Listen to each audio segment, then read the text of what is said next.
Salut! On va se pencher sur le traitement du son à appliquer au micro-timbre de la caisse claire.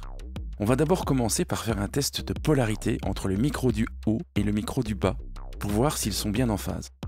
À l'écoute, si tu entends une perte de son, c'est qu'il y a une inversion de phase. Il faut donc alors inverser la polarité. Ensuite, on va utiliser un filtre coupe bas et filtrer tout ce qui est en dessous de 400 Hz. La fondamentale ne nous intéresse pas. On veut juste le côté brillant et métallique du timbre. On va creuser un peu dans les 800 Hz si ta snare sonne trop nasale et on va booster à partir de 8000 Hz si on veut plus de brillance. Cool. On va passer à la dynamique.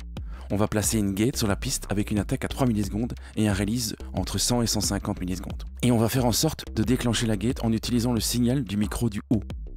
En fonction de ton DAW ou de ta console, la procédure peut varier, mais dans Reaper, c'est simple. Pour faire un sidechain, il suffit de faire un glisser-déposer depuis le bouton de routing de la piste source vers la fenêtre de ta gate. Et tu passes ensuite le détecteur en mode auxiliaire ou sidechain. Il n'y a plus qu'à régler le threshold pour ne garder que la snare. Tu peux ramener un peu de signal dry ou changer ta gate en mode expander si tu veux conserver les ghost notes au prix d'un peu de repisse. Niveau compression, on va faire simple. Avec un ratio 2, une attaque rapide et un release proche de 150 millisecondes pour avoir un max de sustain. Essaye d'atteindre une réduction entre 3 et 6 dB. N'oublie pas de compenser ta sortie. Reste plus qu'à balancer le fader par rapport à l'autre micro, et voilà.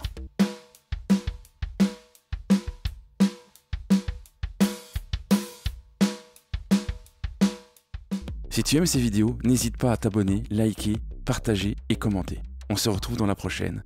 Ciao!